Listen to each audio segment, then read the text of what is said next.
penghormatan dan juga sambutan yang akan disampaikan oleh Menteri Perumahan dan Kawasan Permukiman Republik Indonesia, Bapak Marwarar Sirait.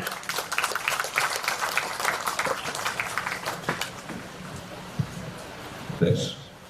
Kalau yang terhormatnya mana? Tulis. Ini kita jadi pejabat ini mesti pertama yang terhormat supaya semuanya happy. Ini kita di birokrasi udah pesan masih belum juga dapat ini. Mana yang terhormatnya. Tapi kalau ada yang nggak disebut nggak enak kita karena ini adalah kerja tim, kerja gotong royong semua. Baik, karena yang terhormatnya belum dapat, yang saya tahu aja ya, Bapak Gubernur yang saya hormati. Terima kasih Pak Gubernur. Ya, luar biasa datang ke sini. Pak Wamen, ya, kemudian Pak Dirjen, ya, dan ini yang memberi tanah, Pak Nino. Mana Pak Nino? Diri Pak Nino. Nah, ini. Kemudian yang membangun rumahnya dan mengisi tanahnya, Pak Agwan. Tangan buat Pak Agwan. Jadi jelas ya. Kemudian Dirut BTN, ini sahabat saya. Terima kasih Pak Dirut. Siapa lagi nih? Ini dari Tapera ya. Ya silakan. Nah Tapera. Ini juga ada Pak Alek, ya Pak Alek. Kemudian Pak Pui dari Pulau Intan. Ya. Teman-teman media dan juga jajaran Kementerian Perumahan yang hadir dan juga dari TNI, saya lihat dari TNI hadir. Terima kasih Pak. Salam hormat kepada Pak Pangdam dan Tem ya. Kemudian juga Pak Polisi, kepada Pak Kapolda dan juga dengan Pak Kapolres. Salam hormat dari kami. Baik, mohon maaf kalau saya belum bisa nyebut satu-satu. Assalamualaikum warahmatullahi wabarakatuh. Tolong mic-nya kasih 2 lagi, dari saya minta. Kasih sama Pak Agwan 1, sama Pak Nino 1. Ya. Pak Agwan, Pak Nino, tolong ke depan ya, kita ngobrol cepat. Kita metodenya berbeda supaya jangan terlalu banyak seremonial, tapi substansi.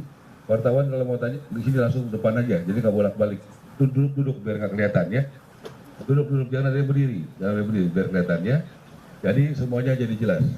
Pak Nino, ini namanya PT Bumi Samboro Sukses, betul? Ya, betul. Bumi Samboro Sukses. Ya, tanah yang dikasih berapa? 2,5 hektar. Oke, berapa? 2,5 hektar. Ikhlas nggak? Ikhlas. Ya, ini Pak Nino partner saya. Jadi ini tanahnya sebagian punya menteri, sebagian punya Pak Nino ya. Karena sebagai menteri kita harus kasih contoh gotong royong, jangan cuma nyuruh-nyuruh aja. Ya, ikhlas ya? Ya. Betul? Ya. Apakah Anda dalam tekanan? Tidak.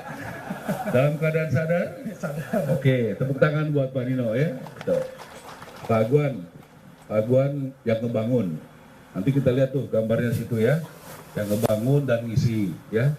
Pak Agwan boleh tanya kenapa tergerak untuk bisa membangun ini Pak Agwan? Buat dari grup Agung Sedayu, khususnya sama teman-teman yang lain, bukan baru untuk bangun rumahnya ini. Karena kita total melalui yayasan kita sudah kita bangun 6.800 rumah. Jadi sehingga memang ada canangan ini, apalagi dari melalui Menteri Perumahan, kita tahu menterinya ini kan sungguh-sungguh kerjanya untuk buat rakyat atas perintahnya, janjinya Presiden untuk bangun rumahnya ini, kita langsung menyatakan oke, kita bantu. Jadi kita juga mengharapkan pada pengusaha-pengusaha yang lain bisa ikutlah bahwa ini betul-betul buat rakyat memang kurang beruntung. Terima kasih. Ya, tepuk tangan dong buat Pak Nino dan Pak Agwan. Ya, Pak Wari ya, kayak waktu kita di Akmil kan, ada Pak Wiranto, ada Pak Luhut kan. Waktu itu Pak Prabowo bilang begini, dulu Pak Luhut komandan saya, Pak Wiranto senior saya. Tapi roda berputar, betul ya? Gitu. Jadi dulu saya harus jujur ya, pernah ini partner saya kerja ya di tempatnya Pak Agwan jadi advisor ya, tapi roda berputar Pak Agwan hari ini ya. Gitu. Jadi hidup itu bisa begitu ya. Jadi kita harus profesional, betul ya. Seperti Pak Prabowo, dulu Pak Luhut seniornya, Pak ini, tapi kita harus profesional. Jadi Pak Aguan, saya juga dengar di PIK mau membangun masjid yang besar, betul ya? Betul. Karena saya sambil laporan semuanya untuk semuanya. Mungkin banyak yang belum tahu juga. PIK ini kita rancang buat satu itu semua buat umum. Kita tidak eksklusif. Karena apa? Kita bisa buktikan bahwa sekarang PIK dimasuknya hari mau libur itu hampir 1 juta orang tiap hari. Menjelang Lebaran itu dalam 5 hari itu 5 juta orang masuk ke PIK. Sehingga kita siapin, kenapa bisa itu? Karena kita semua siapin yang misalnya pasir putih, apa segala yang lain-lain itu semuanya tidak ada pungut bayaran. Sehingga rakyat datang itu bisa betul-betul bertamasya di sana. Kedua, itu bisa wisatawan yang kita bisa bawa. Terutama yang di PIK-nya di sini Pak, supaya yang ramai juga tahu banyak isu-isu yang tidak benar. Bahwa yang di sini hampir 90% lebih itu semuanya ladang ikan, ladang apa, tempat kumuh semuanya. Terus kedua, dia punya untuk yang tinggal yang di sini, kita yang ada kampung, kita relokasi Pak.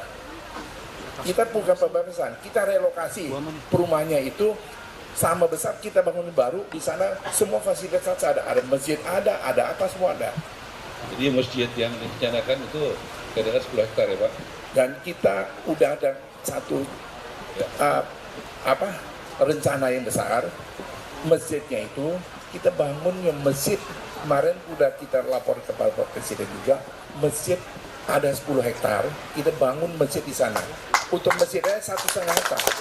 Masjidnya 1,5 hektar. Masjidnya sisanya ada ruko, ada makanan muslim semuanya halal semuanya. Jadi di sana, jadi tempatnya ada di pinggir danau, view-nya luar biasa. Sehingga masjidnya bisa buat orang kawin, bisa buat apa segala fasilitas ada. Baik Pak Guan. Jadi 1 tahun 2025 ini PIK bangun berapa rumah? PIK bangun kira Targetnya 2025. 2025 tahun depan. Untuk PIK. Ya. Untuk PIK aja. bangun itu kira-kira paling sedikit juga sekitar bisa 10.000 rumah. Oke, berarti kerjaan kita lumayan Pak Hari, ketolong 10.000 ya. Untuknya banyak dong Pak Guan ya. Nah, terus saja untung baru bisa Ya. disumbang.